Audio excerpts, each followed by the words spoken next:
Gracias, buenas noches. TV hace tu voz. Agradece su participación en el día de hoy, miércoles 19 de noviembre del año 2025, con nuestra invitada, la licenciada Luz Elena Cunha. Perdone que se quedó la C ahí de su apellido, Romero, Luz Elena Cunha, donde hablará el tema funciones ejecutivas en el TDAH y una guía de neuropsicología, un tema muy interesante, muy profundo también, porque no todo psicólogo realmente solamente, diríamos, Luz Helena, que tiene la experiencia, que trabaja el tema, y es un tema de gran importancia conocerlo, sobre todo para los psicólogos, los generalistas, los médicos generales, los especialistas. Algunas generalidades de nosotros, de la asociación, para antes de dar inicio a la conferencia. La Asociación Hispana de Profesionales de la Salud surgió en el año 1989. Estamos celebrando 36 años. Aquí están sus principales fundadores, entre otros, pero mencionamos al doctor Guzmán, la doctora Frances Robles, que fue la primera mujer presidenta de esta asociación hace varios años, y el doctor Bautista. TV Hace tu voz surgió en la pandemia, ya estamos cumpliendo 6 años. Nos ayudan este grupo de colaboradores que ustedes ven aquí, doctor Ruiz, doctor William, Carmen, la licenciada Elba Rosa, el Mosein y los demás. Bueno, para lo que ya vieron la publicación en la página, llegamos a 20.000 suscriptores. En realidad hoy se está reportando 22.088 suscriptores. Gracias por suscribirse. Si alguno de ustedes no se ha suscrito, le interesa seguir apoyando esta plataforma, pues pueden entrar en TVACE. Ahí van a encontrar 2.052 videos. Ya estamos publicando, estamos haciendo el resumen del año 2025 y precisamente nuestra invitada en el día de hoy también encabeza esa historia porque ha estado participando durante el año, participó alrededor en tres ocasiones. Tenemos un canal de audio, tenemos también una promoción para convertirse en miembro. Si usted es psicólogo, si es dentista, si es bioanalista, puede ser miembro de esta institución con su copia de título, una foto digital y el pago de $100 por el año. Puede convertirse en miembro activo de la institución para recibir un certificado de membresía que es permanente, un ID y cualquier otra recomendación o carta que usted necesite. Son los beneficios que ofrece esta institución, referimiento para empleo. También ayudamos a certificaciones cortas como asistente médico, asistente de dental, asistente de terapia física, flebotomía, eh, y también tenemos electrocardiograma. Son varias, alrededor de 8 o 9, que usted puede optar por cualquiera de ellas de manera rápida, acelerada. La pandemia nos trajo esa experiencia y muchos la usan para poder optar por fuente de empleo rápido, tener empleo rápido, y estamos ayudando en eso. Antes de presentar a nuestra invitada, ya estamos eh, ya anunciando algunos eventos del próximo año, y es que ya eh, lo que trae el APSI, en el día de ayer estuvimos por Filadelfia, ya llegamos a un acuerdo de hacer actividades, y vamos a tener un encuentro el sábado 17 de enero del año 2026 en Filadelfia, un local que ayer conocimos. Ese fondo que ustedes ven ahí es real, es el downtown de Filadelfia, una foto de un local nuevo que el doctor César Tavera nos invitó junto a la doctora Samantha, que es una terapista de salud mental en Filadelfia, la doctora Irma Modesto, donde estuvimos planificando varios eventos. Y ese sábado 17, déjenme decirle que vamos a tener un encuentro con los terapistas, con los profesionales que están por el área, directores de clínicas que le pueden ofrecer empleo a muchos de ustedes y quizás también a los psicólogos que han llegado, sobre todo a nuestra invitada que nos ha referido varios psicólogos del Ecuador y están por el área de New Jersey, no están en su área. Esta es la oportunidad de socializar, de conocer ese ambiente, y quiero decirlo de manera muy indiscreta. Estamos haciendo un esfuerzo para que este evento se convierta prácticamente como una fuente una manera de hacer como una feria de empleo, indirectamente, donde usted se va a sentar en una mesa y ahí quizá comiendo, compartiendo, comiéndose un pastelito, va a conocer un director de una clínica que le puede ofrecer un empleo. O usted coger, tomar las iniciativas de obtener un empleo. Así que está invitado para el sábado 17 de enero del 2026 en Filadelfia. Ya la promoción está lanzada. No hay conflicto de intereses. Le agradecemos a la licenciada Luz Elena Cunha Romero, que en el día de hoy va a dictar su conferencia, algunas generalidades de su currículo tan amplio. Ella es psicóloga clínica educativa, graduada de la Universidad de Cuenca, Estatal de Cuenca del Ecuador, tiene una maestría en la Universidad de Israel, lleva el nombre de Universidad de Israel, pero no es por el país, sino por la calidad de las ofertas académicas que ofrece esa universidad. Ella es graduada también de ahí y también estudió en la Universidad Cayetano Heredia del Perú, donde hizo una maestría en psicología clínica. Posee certificaciones con el Instituto Albert Ellis de New York. También es psicoterapeuta actual de Harmony Wells en Filadelfia. Ya tiene ya varios, ¿verdad? Ya tiene más de un año trabajando en esa área. Es directora del Centro de Especialidades del Niño y también de Medicina General en Cuenca, Ecuador, donde ella es directora y propietaria, profesora universitaria. Le agradecemos en el día de hoy que va a hablar sobre funciones cognitivas, ejecutivas, perdón, en el TADH, que es el síndrome de hiperactividad, del desorden de hiperactividad, una guía neuropsicológica para la intervención terapéutica. Doctora Luz Helena, muchas gracias por estar con nosotros. Adelante con su presentación. Muy buenas noches, muchas gracias, doctor. En verdad que es un honor, como siempre, estar con ustedes colaborando. Ya me apunto ahí para el 15 de enero, ya lo anoté para Ah, estar. perfecto. El 17, 17. sábado 17, sí, a las 6 de Ahí la es, tarde. ahí Sí, estaré presente porque sí estoy convencida y muchas de las veces cuando llegan colegas nuevos de mi país sí, o de de Perú, de Colombia, donde hay cierta cercanía con las universidades en las que trabajo, sí, sí. entonces yo remito, digo, el doctor Restituyo les va a Sí, ayudar. me han llamado muchas y uno se siente también limitado en no ofrecerle la orientación, pero Ujú. déjeme decirle que esos terapistas y esos centros que están por allá, esa es la historia de así han llegado, llegaron a través de la asociación, otros se han desarrollado. Fíjense que hoy tenemos una terapista también de allá, que es la licenciada, la profesora Nieves Sosa, está hoy aquí con nosotros para oír esta conferencia. Así que la vamos a esperar por allá, la Sí, esperamos por allá. muchas gracias. Gracias, Y en adelante. realidad que este tema es bastante interesante. Poder hablar acerca del trastorno de déficit de atención con hiperactividad y sumado, porque hoy en neurociencia hablamos de las funciones ejecutivas.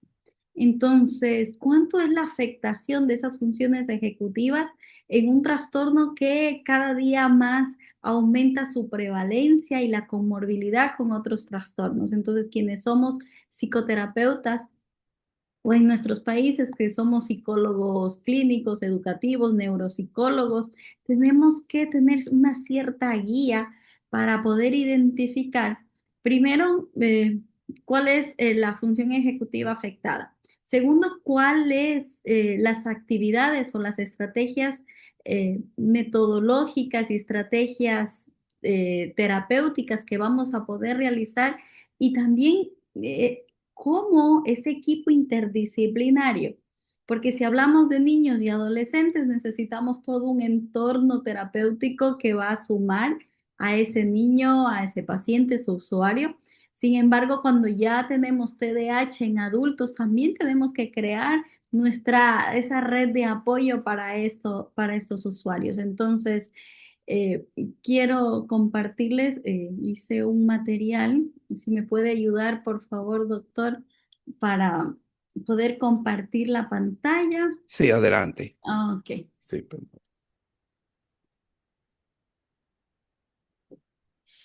Ahí está saliendo.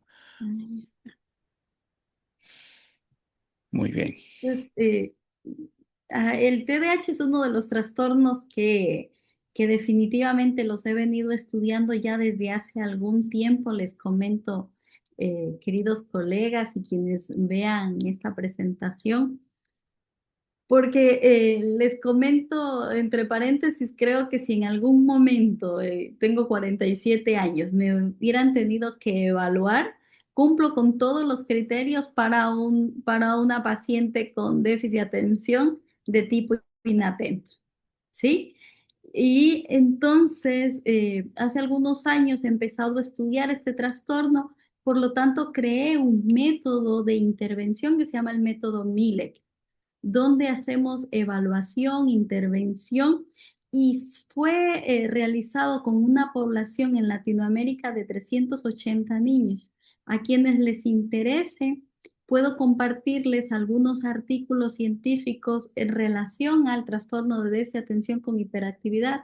He hecho algunos artículos de estrés familiar y funciones ejecutivas de niños con diagnóstico ya de TDAH, algún otro artículo que también he escrito acerca de la funcionalidad familiar, poder identificar ese modelo sistémico desde Olson, de Virginia Satir, cómo ese modelo desde la cohesión y la adaptabilidad familiar influyen a nivel de conducta en chicos ya con diagnóstico con TDAH. Entonces, por eso es que es un tema que me apasiona y quería compartirles hoy a ustedes. Entonces, cuando hablamos de TDAH, sabemos que la prevalencia está aumentando cada vez más. Sabemos que cada vez más niños y adolescentes están siendo eh, eh, u- utilizado psicofármacos para poder trabajar este trastorno, y que algunos no están asistiendo a terapia, y es una gran problemática, y que les puedo compartir la estadística que en realidad es muy alta. También existen factores de riesgo alrededor del TDAH, ya que existe todavía desconocimiento por parte de las familias en cuanto a cómo trabajar con un diagnóstico de TDAH, ya que el trastorno de déficit de atención con hiperactividad tiene subtipos. ¿Cuáles son esos subtipos? Tenemos el déficit, el TDAH de tipo inatento, donde la atención sostenida, la concentración es donde se encuentra con mayor afectación. Sin embargo, tenemos el subtipo de TDAH de tipo combinado, donde hay déficit de atención, hiperactividad y, e impulsividad. Entonces, al tener estos subtipos, a veces las madres de familia me dicen, pero bueno, ¿ahora qué hago si usted ya me dice, Luz Elena, que tiene TDAH? Entonces, creo que el primer paso tendría que ser la psicoeducación. Y para poder psicoeducarnos, también nosotros los profesionales, quienes estamos inmersos en el tema de la salud, salud mental y salud integral. Entonces, cuando hablamos de TDAH, hablamos de esas funciones ejecutivas, y esta metáfora o esta analogía que utilizamos, que las funciones ejecutivas son como esa torre de control de un aeropuerto congestionado. Quienes vivimos en Estados Unidos y en el estado, acá en el estado de New Jersey, hace algún tiempo veíamos cómo estas torres de control tuvieron ciertas dificultades, y yo pensaba, decía, ahí están las funciones ejecutivas. Al no tener el aeropuerto, una torre de control, se va a congestionar esa entrada y salida de aviones. Lo mismo ocurre en el cerebro, en el lóbulo prefrontal, en la corteza prefrontal de este sujeto, que de alguna manera nosotros cuando los evaluamos necesitamos darle un nombre. Y por eso es tan importante conocer estas funciones ejecutivas para trabajar sobre esas funciones ejecutivas. Porque ¿cuál es el error que cometen con mucha frecuencia a nivel terapéutico, y que yo les enseño a mis estudiantes de pregrado y de posgrado también? Soy docente de la Universidad Nacional de Piura en una especialidad de autismo y de TDAH, y lo que queremos extinguir es la conducta, ¿verdad?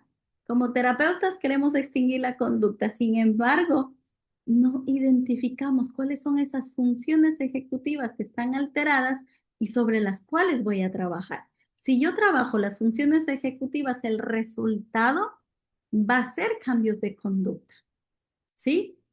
Entonces, por eso, por eso a nivel neuropsicológico tenemos que identificar.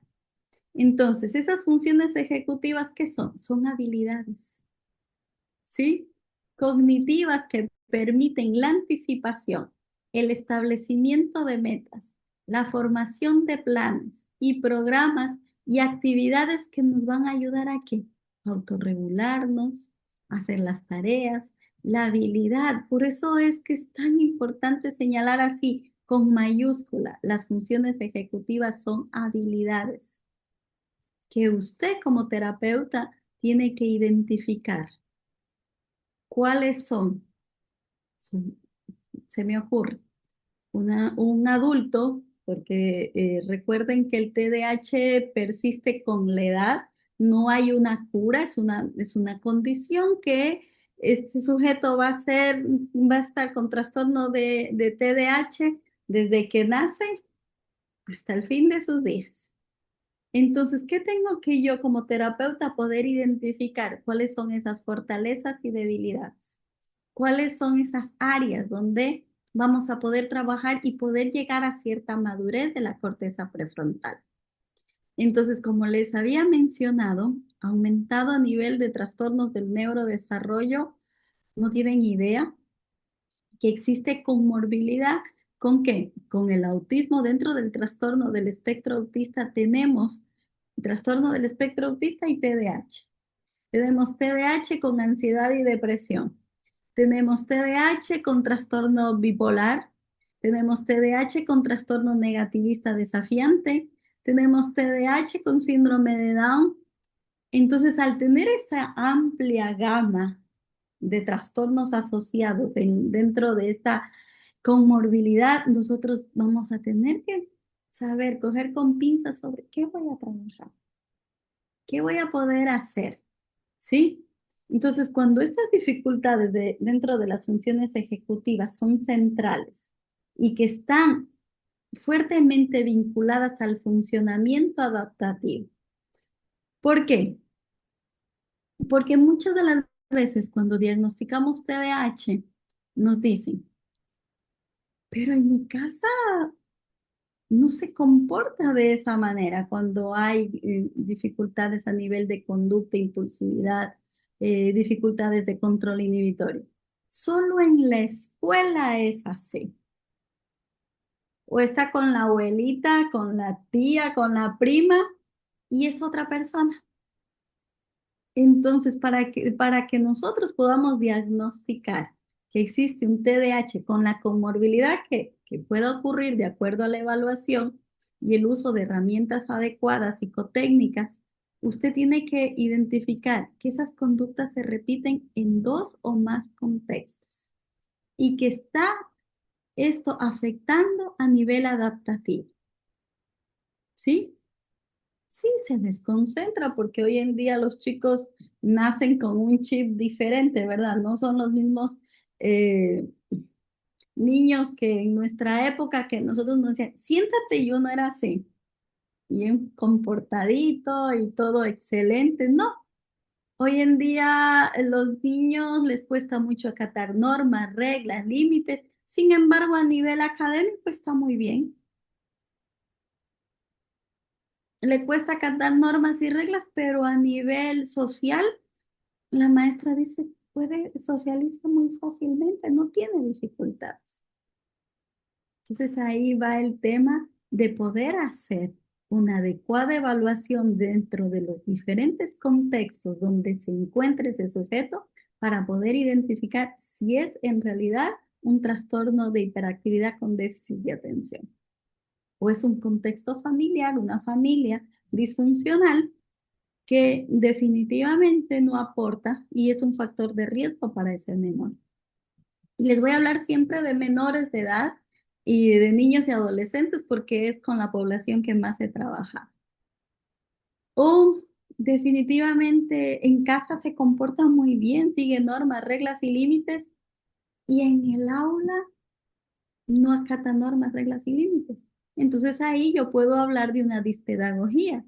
Esa maestra que carece de destrezas, que carece de estrategias metodológicas dentro del aula y que le cuesta poder hacer que ese estudiante pueda colaborar y que el aprendizaje sea significativo. Entonces, y que hay que tomar en cuenta. Entonces, dentro de esas funciones ejecutivas y del TDAH, tenemos que identificar básicamente cuáles son las disfunciones, cuáles son esas banderitas rojas que hay que tomar en cuenta en el momento de la evaluación. Impulsividad y distractibilidad. Ese niño impulsivo que todo el tiempo golpea, no levanta la mano para pedir la palabra, interrumpe todo el tiempo, hay verborrea, está eh, todo el tiempo dentro de casa y dentro del instituto, sobre todo en el contexto educativo, que es la mayoría de las veces quienes refieren para poder evaluar estos casos. Entonces dice, la impulsividad, ese control inhibitorio. Se distrae con facilidad. Está en el aula y vuela, dicen, vuela la mosca y se fue la señal, ¿sí? Ese nivel de atención sostenido, ese nivel de concentración, por eso evaluamos los niveles de atención selectiva. La desorganización en la ejecución de las tareas. Como tienen dificultades para seguir consignas, entonces la mamá le dice, a ver, Matías, Matías, cierra la puerta, colócate el abrigo y arregla tu cuarto. Hay dificultades a nivel de memoria de trabajo y en el mejor de los casos hace una consigna, ¿sí? Dificultad para inhibir conductas establecidas. ¿Sabes qué? El horario de ver la televisión en casa es de 5 a 6 de la tarde. Pero yo ya le repito, ya le digo una y otra vez. Y no significa que, o sea, que siempre está llevando la contraria, sino que tiene esa dificultad de inhibir esas conductas.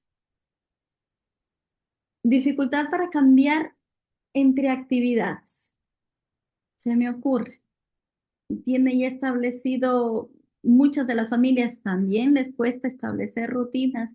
Entonces, cambiar actividades les desestabiliza tanto que hay dificultades, rabietas, esos berrinches que a veces no sé si ustedes se han dado cuenta que uno dice en un centro comercial, ¿qué le pasa? Esa mamá no sabe educar a su niño, ¿sí?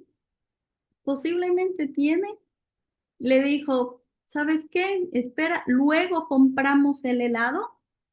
Espérame, después vamos a ir a hacer esto y al final te compro el helado y cambió algo en la rutina y eso es un desencadenante para una conducta disruptiva. Incapacidad para manejar y controlar la ejecución, ¿sí? De las tareas y dificultades en resolución de conflictos. Como se frustran con tanta facilidad, como quieren tienen ese fenómeno de la inmediatez, que quieren que las cosas sean así, ya, ahora, cuando yo lo digo, este momento, ¿sí? Entonces ahí nosotros identificamos que hay una disfunción a nivel.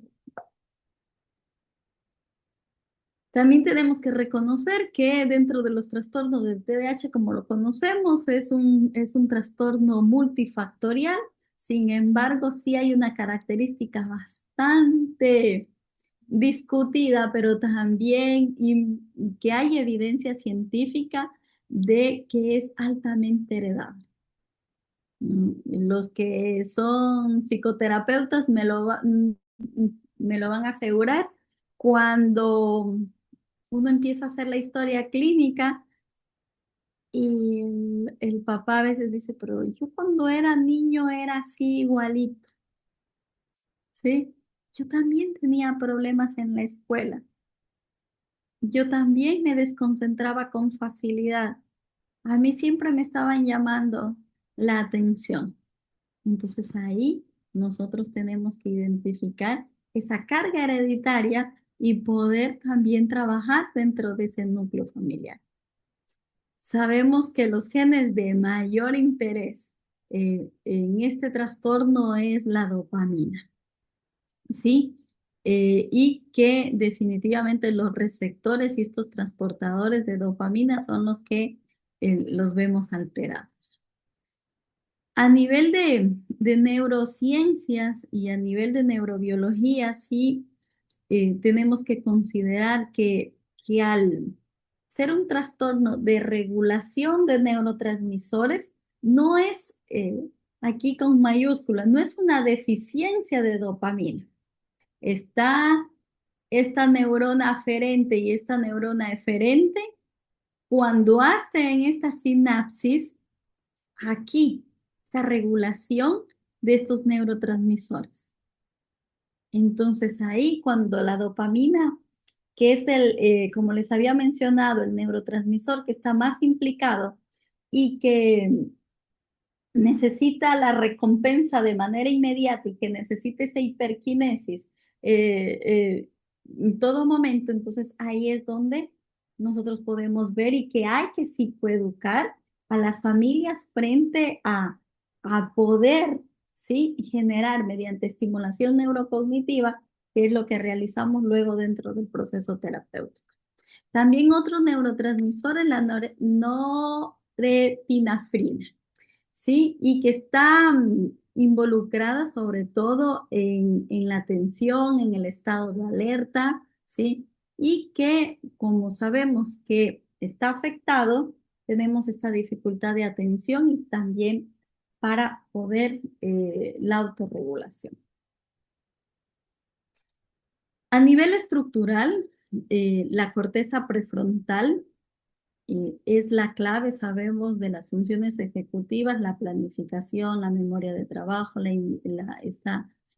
control inhibitorio, y que se han encontrado dentro de estudios, estos hallazgos, se han encontrado que hay una reducción de la materia gris y el grosor cortical de la corteza prefrontal ya en estudios de casos con TDAH y que especialmente está afectado a nivel de las áreas dorsolateral y ventromedial, ¿sí?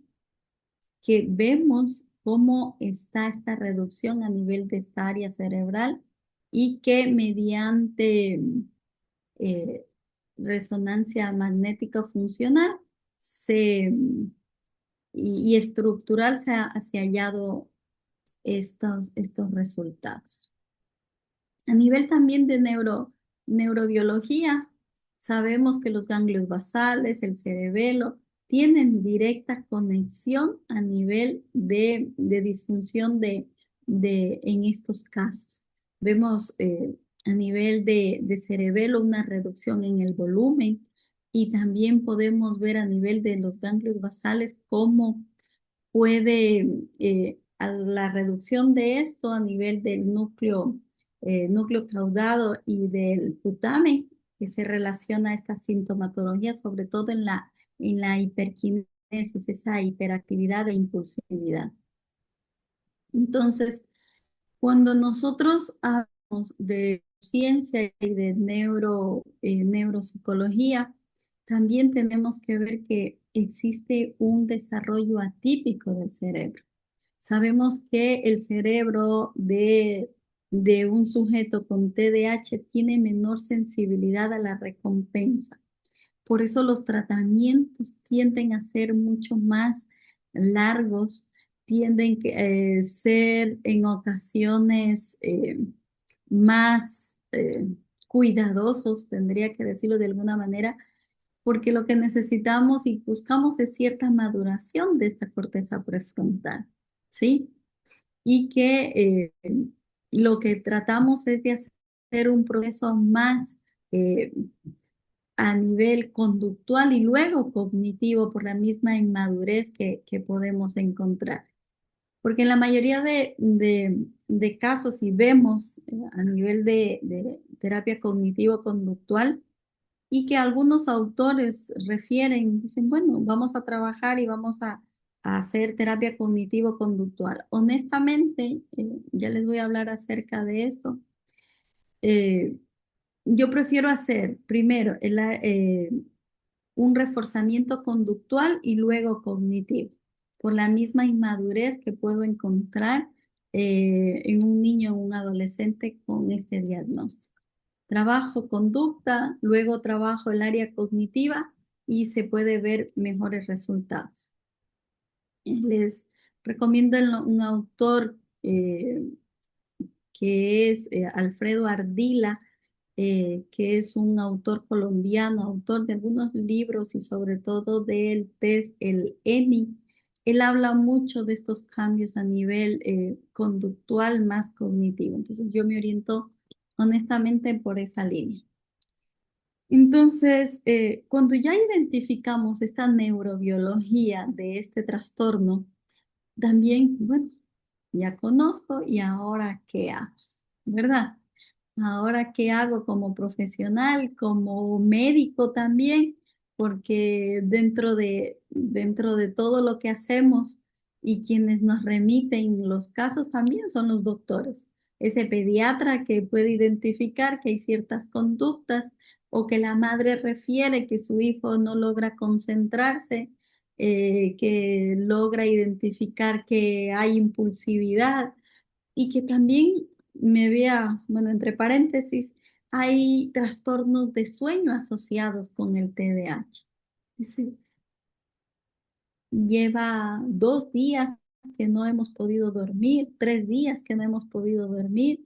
En adolescentes que no han sido diagnosticados con TDAH, empiezan a consumir sustancias como la marihuana y la mamá desesperada, una mamá latina, empieza a buscar desesperadamente y el médico que le dice primero, vamos, te voy a remitir a una psicóloga o una terapeuta eh, para que se pueda evaluar. Entonces, a partir de esto, ya cuando hacemos una evaluación neuropsicológica y tenemos que identificar qué necesitamos medir, qué vamos a evaluar, para mí el 80% de una evaluación correcta es la historia clínica. Cuando usted hace una correcta historia clínica, donde usted puede identificar cómo han sido esos hitos del desarrollo, cuando usted logra identificar esos antecedentes perinatales, postnatales y eh, que la madre de familia le da esta información tan importante, usted el 80% al finalizar esta historia clínica, usted ya tiene una hipótesis diagnóstica. Y a partir de esa hipótesis diagnóstica, usted ya sabe qué pruebas va a aplicar. Entonces, la historia clínica, teniendo en cuenta hacer un buen genograma, poder identificar el estilo de crianza dentro de esa historia clínica, el estilo de crianza de la familia, que no, la familia no es un factor de riesgo, independientemente del trastorno que pueda tener, ojo con esto, pero o si no es un factor que está incidiendo para esas conductas, donde en familias básicamente que vemos nosotros en el día a día que no hay normas, reglas, límites. Y algún momento me decía un niño que siempre cuento como anécdota y con mucho pesar. El niño había sido diagnosticado con ADHD, TDAH. Y dice, Luzalena, ¿te cuento algo? Y le digo, sí, claro, cuéntame. Dice, conocí al nuevo novio de mi mamá. ¿Sí? Entonces usted ahí en la historia clínica, por eso les coloqué realizar una correcta historia clínica. Lastimosamente, en la historia clínica, ahora la moda, la rapidez, porque necesitamos, le dan la hoja a la madre de familia y lléneme la información.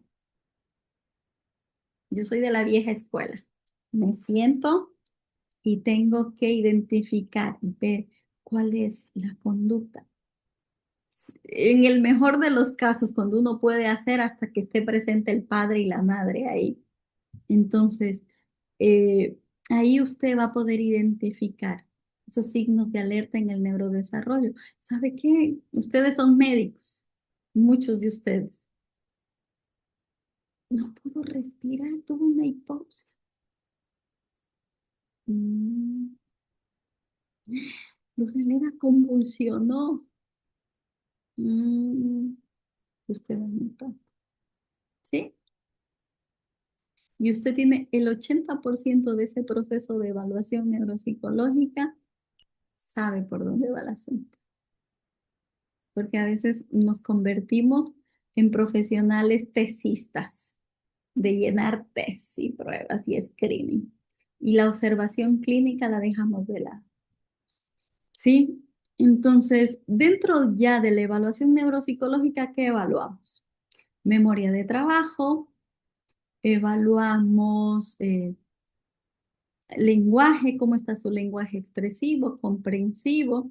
Evaluamos funciones ejecutivas ya con pruebas estandarizadas. Hay, en español hay algunas que les puedo dar que son muy fáciles de aplicar, como un Neuropsy, el Cumanes, el Cumanín.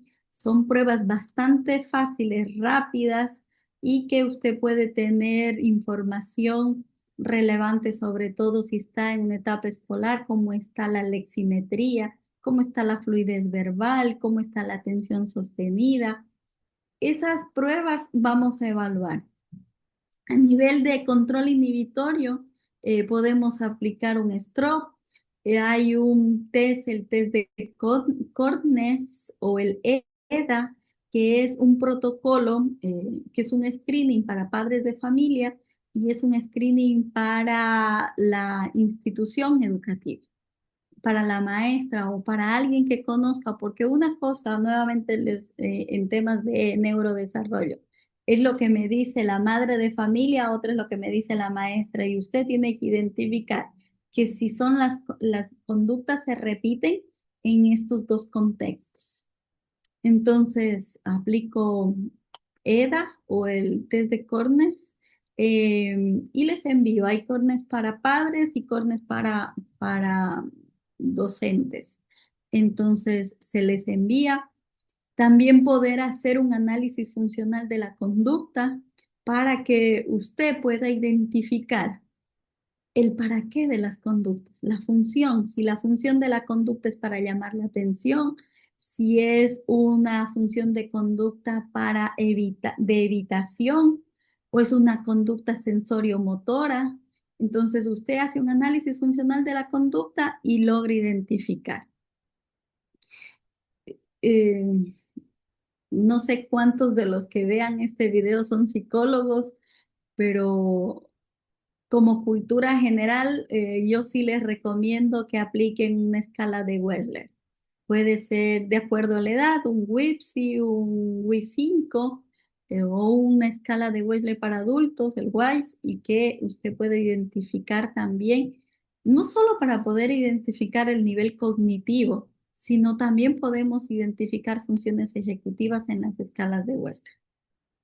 Evalúe familia, sí o sí, cuando trabajamos con niños y adolescentes, eso debe ser, como dicen aquí en los Estados Unidos, mandatorio. Evalúe, existen muchísimas pruebas, muchos screening acerca de la funcionalidad familiar. Hay ADGAR familiares también, usted aplica el ADGAR familiar y así puede identificar cómo es ese sistema. Recuerden que cuando trabajamos con niños y adolescentes, tiene que trabajar con familia. Si usted no trabaja con familia, estemos aquí en los Estados Unidos, en Latinoamérica, donde sea, tenemos que identificar si esas conductas son aprendidas y cómo es la cohesión y la adaptabilidad familiar desde ese modelo sistémico que es el que yo sigo. Hacemos igual escalas dentro de los contextos. Pregúntale al niño, hay muchas pruebas, ¿sí? Muchas pruebas que usted puede identificar cómo él percibe los diferentes contextos, cómo él percibe el contexto familiar, el estar, eh, hasta de sus amiguitos, ¿sí? Y en el mejor de los casos que nos permitan hacer una observación áulica. Bueno, pero eso ya creo que es mucho pedir. ¿Qué intervenciones dentro del TDAH? Sabemos que como es un trastorno multifactorial, necesitamos hacer remisión al neurólogo, al neuropediatra en el mejor de los casos y sabemos que ellos utilizan farmacoterapia y lo que se está utilizando para estos casos son estos neuroestimuladores como el metilfenidato, que es lo que, que en los casos que yo tengo y he tenido durante hace algunos años, puedo identificar que es el metilfenidato lo que se está usando. Como ya les había dicho, hay que hacer un proceso de psicoeducación. Ese proceso de psicoeducación desde la institución educativa, desde la familia, quienes están rodeando ese menor. La terapia cognitiva conductual, como yo les había mencionado, es lo que se trabaja y que se ve evidencia científica de que funciona. Existen muchos papers en relación a esto, muchos autores que valoran y ven la eficacia de la terapia cognitivo-conductual. Hoy en día acá en los Estados Unidos se está utilizando la terapia ABA, que, que si hacemos, y que es, ustedes saben que tiene un origen más esquiniano y que sabiéndola utilizar de manera adecuada, rinde sus efectos positivos.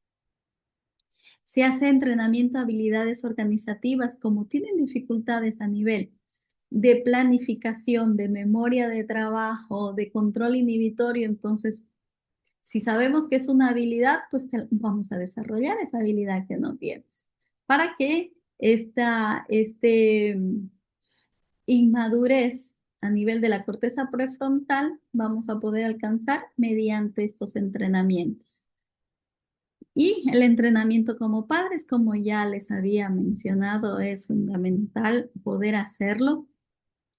Entonces, a modo de resumen, se hace una evaluación inicial. Usted en la evaluación inicial identifica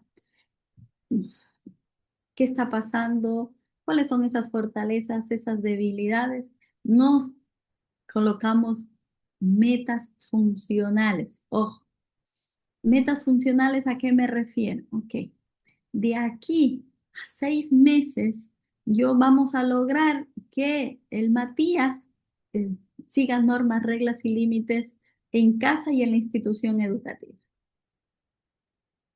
¿Sí? Ah, entonces luego hacemos un qué? Un informe, un avance, un seguimiento de avances y dificultades del proceso. Ah, entonces mira, y vamos haciendo reforzadores. ¿Sí? Dentro de esta intervención neuropsicológica, ese plan tiene que ser un plan terapéutico multimodal, ¿sí? Donde, como les había mencionado, trabaja el neuropediatra, trabaja la estimuladora temprana según la edad, trabaja el terapeuta ocupacional, terapia física, todos los involucrados y vamos a hacer que entrenamiento porque vamos a mejorar esas habilidades y esas funciones ejecutivas. Si no las entrenamos, básicamente estamos trabajando solo el área cognitiva y no vamos a conseguir resultados óptimos, ¿sí? Y esos objetivos tienen que ser medibles, ojo, tienen que ser observables aquí. 3 meses, nos volvemos a reunir y podemos identificar qué está pasando con ese menor. Entonces, por lo tanto, quiero mencionarles les había hablado al inicio del método Millet, que está avalado y que es un método de intervención para el TDAH. Y quienes han estado presentes dentro de me gustaría llamarlo conversatorio porque quisiera escucharles, me puedan seguir en las redes sociales. Siempre estoy dando información acerca del TDAH o información importante para mejorar la calidad de vida de nuestros usuarios y hablar de salud mental, que hoy más que nunca ustedes saben que es tan necesario. Entonces me pueden encontrar así como psicóloga Luz Helena Cuna o Luz Helena Cuna en las redes sociales. Les agradezco mucho.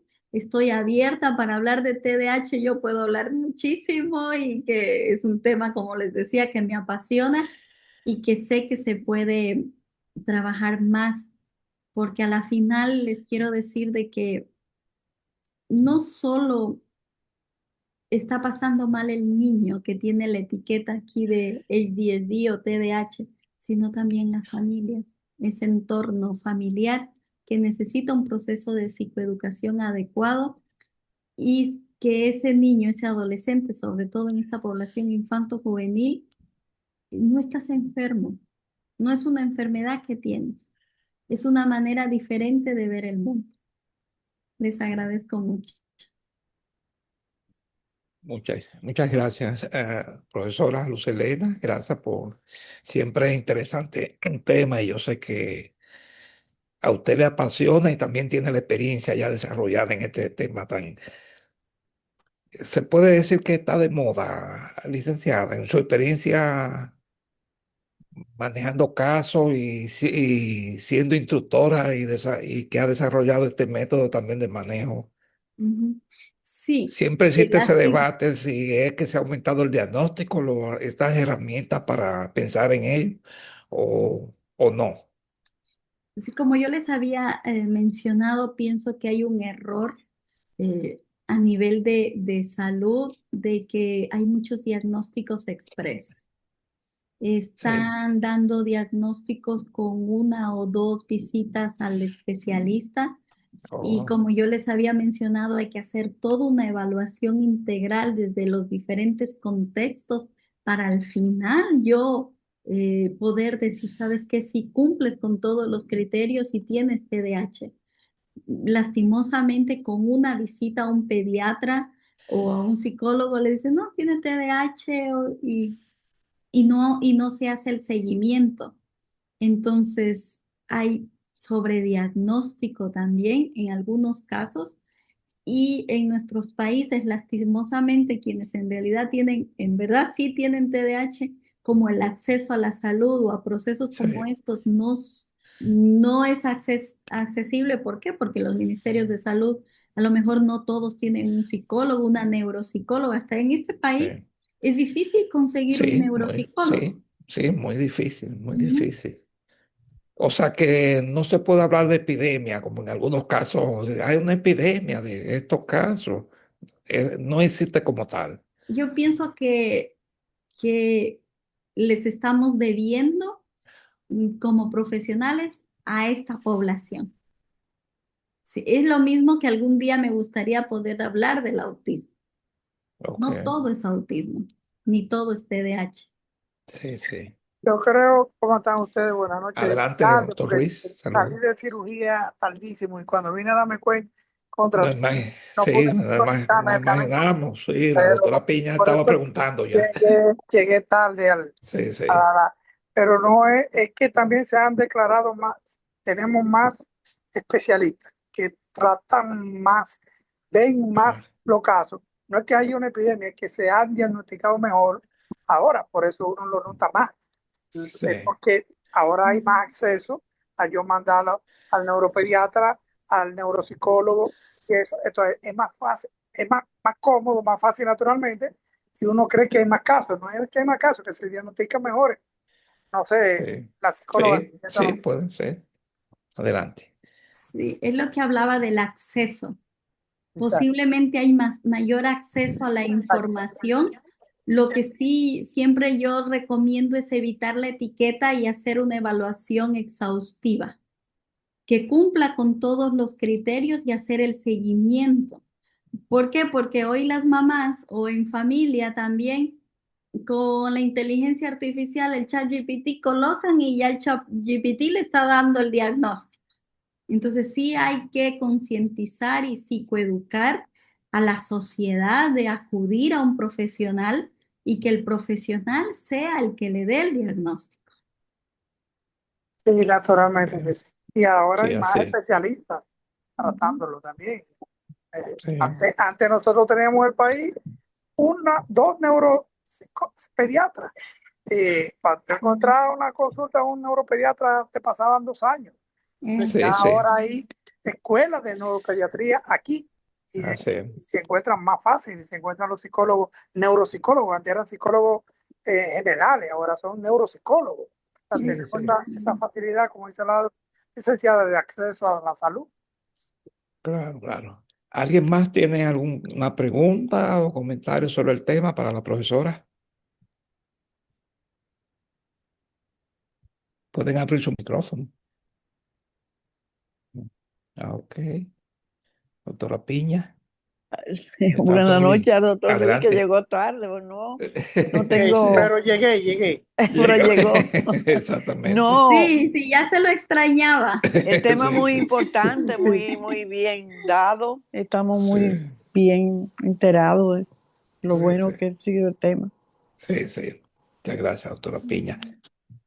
Bueno, si no hay más preguntas, con más comentarios, sí, el doctor Méndez está en la línea también de Boston. Entró tarde, pero es por el frío, es por la temperatura.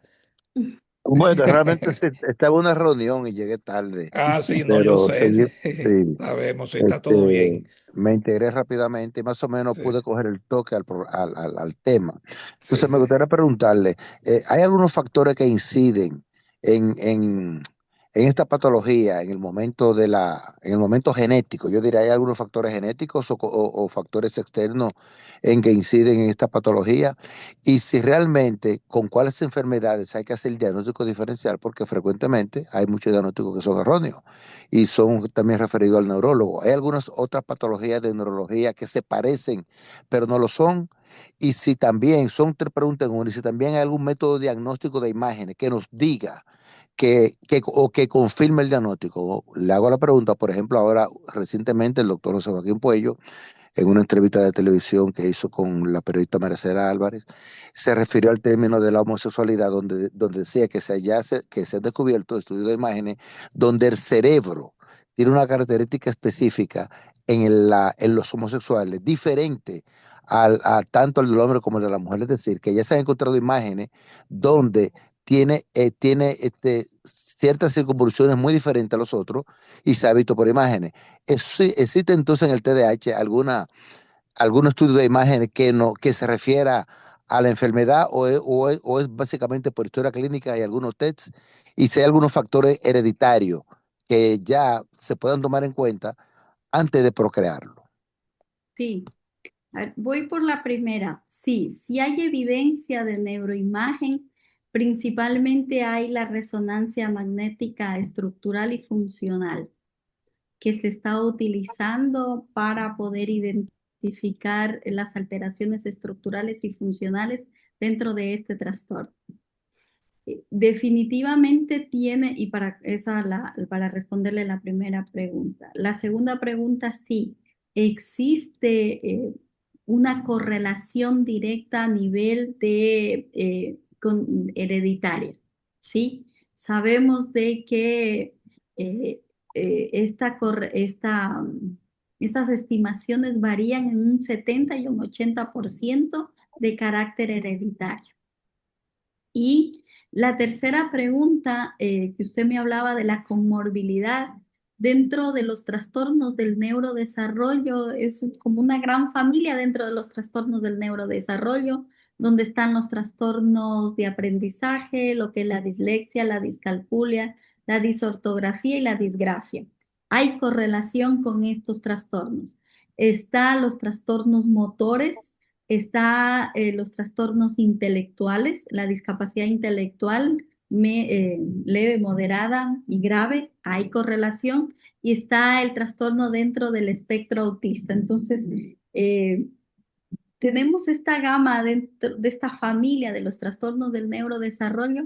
Ujú. También tenemos que identificar si hay o no epilepsia, porque se confunde mucho el trastorno de déficit de atención con Sí, una alteración epiléptica. Entonces tenemos que hay identificar, que descartar. sí. Básicamente sabemos de que este trastorno no es único, ¿sí?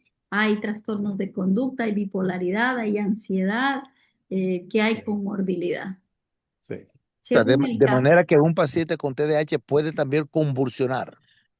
Mm, Sí y no, va a depender el caso.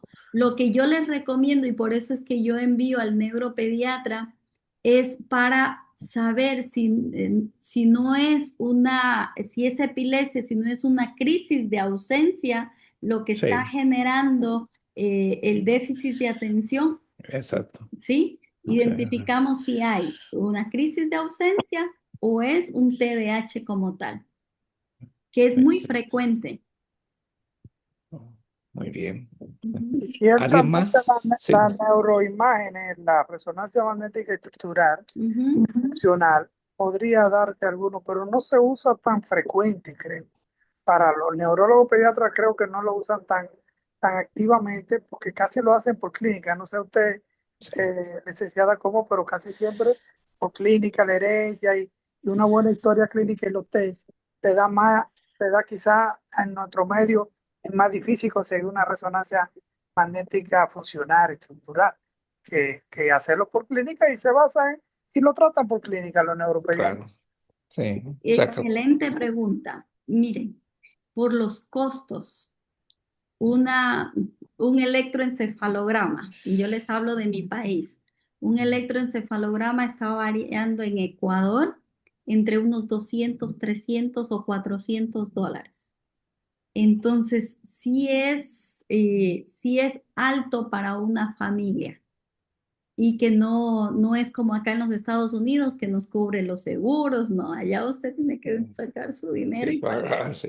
Entonces, lo que nosotros, ahí sí por clínica, eh, siempre hay que dejar saber al padre de familia de que existe esta opción, Naturalmente que sí. ¿sí? Sí. Sin embargo, vamos a trabajar desde el proceso terapéutico, se involucra el proceso de psicoeducación a la institución educativa, y si nosotros netamente identificamos que no hay avances dentro de esto, es necesario también identificar si existe un componente neurobiológico que está Excelente. afectando. Bueno, profesora, si no hay más preguntas, cerramos la sesión aquí para no abusar de su tiempo y los demás. Gracias por esta Ahora, interesante conferencia. ¿Puedo hacer Sí, un último sí, comentario? adelante. Sí, doctor Méndez. Sí, sí, usted hablaba sobre la inteligencia artificial ahorita, los aportes o los perjuicios que te pueden hacer cuando uno la consulta para ciertas patologías, en este caso el TDAH. Ujú. Sin embargo, cada día ya las personas están consultando más, están acudiendo primero a esta herramienta, a preguntar a la inteligencia artificial sobre cierta curiosidad que puedan tener con esta enfermedad. Por un lado, puede perjudicar porque entonces si la persona se lleva 100% de la inteligencia artificial, puede cometer errores sin buscar la asesoría de un médico. Pero sin embargo, también puede, una vez consiga la información, llevarlo más rápido a la mano del profesional. Ya una vez tenga las informaciones de la inteligencia artificial, esta persona se siente entonces más comprometido, se siente entonces más responsable con su enfermedad y acudir donde el psicólogo o donde el profesional. En este caso, esperamos que la inteligencia artificial sea una herramienta para orientar a la persona y llevarlo más rápido a la mano del profesional. O sea, no llevarse 100%, sino que sea una guía para llevarlo. Yo creo que esos son de los beneficios que puede aportar en las personas comunes y corrientes. Sí, hay mucha tela por cortar hoy en día en el tema de salud, la inteligencia artificial. O sea, no se puede desconocer de los avances de la ciencia. Sin embargo, la misma inteligencia artificial les dice, busca un profesional. Pues claro. Sí, busca un profesional y ya hay padres de familia que entran en negación y les cuesta mucho buscar un profesional. Sí, así es. Pero bueno, cada caso es diferente. Exacto.